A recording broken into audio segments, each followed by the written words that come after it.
Well, let's turn now to the police investigation into the firebombing of the Adass synagogue late last year. Police say that the stolen car used in that attack was linked to several other crimes, including an arson attack at a nightclub, also a drive-by shooting.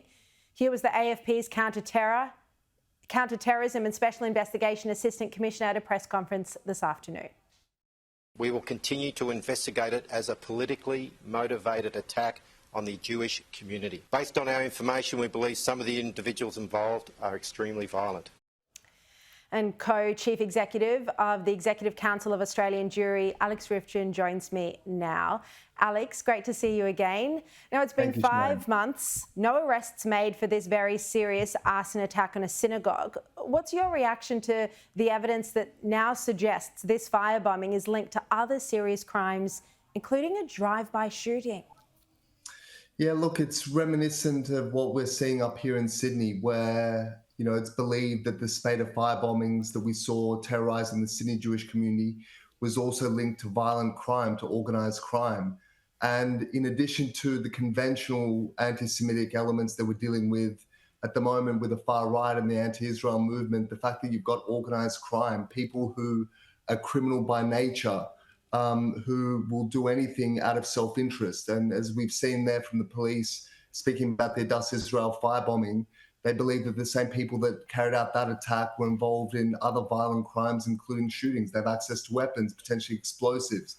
So it just makes it all the more imperative that we bring these people to justice as quickly as possible, unravel these conspiracies, identify every individual that's involved, and bring some peace and calm back to our community and to wider society, because the longer these people are at large, the greater the anxiety will remain.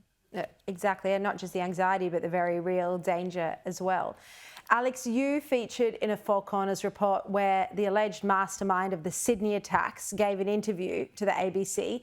He insisted he wasn't behind any of the incidents, but I'm worried that, as you just said, that none of the alleged masterminds have actually been arrested. They're still at large, and that the arrests that have been made are of the hired crooks, not those who are actually ordering or believed to be ordering the spate of attacks we're seeing. I mean, given your home, your former home, was targeted, this must worry you as well.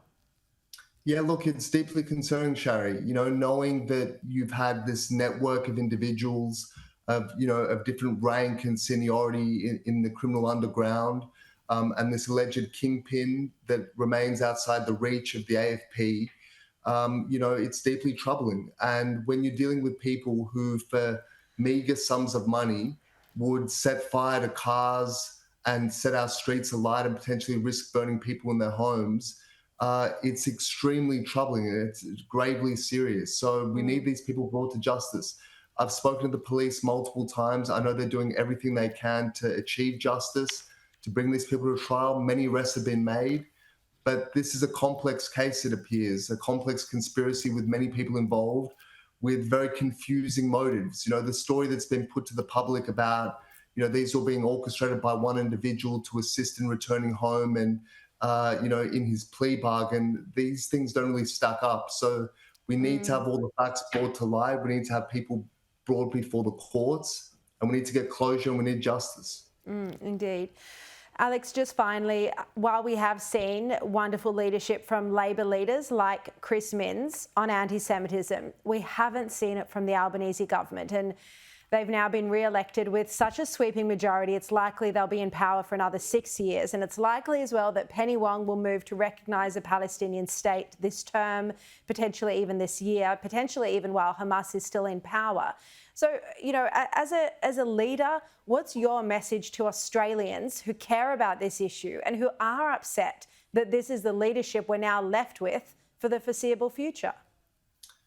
Well, my message would be, don't be passive. Don't become passengers. If you're concerned about these issues, if you're concerned about what may happen with recognition of a Palestinian state, the signal that would send to anti-Israel activists in this country, the way it would reward their extremism and reward Hamas, get involved. If you're a progressive Australian and vote Labor, join the Labor Party and contribute to its policies. If you're a conservative, get involved in the Liberal Party. That we hear about the quiet Australians being with the Jewish community and abhorring terrorism, but the quiet Australians are the ignored Australians. So organize, become involved. If you're a member of the Jewish community, support communal organizations and add to our ability and our capacity to advocate for you. But the other message I would say is don't despair. There are some policies that obviously are contrary to the interests and beliefs of the Jewish community. We will fight them.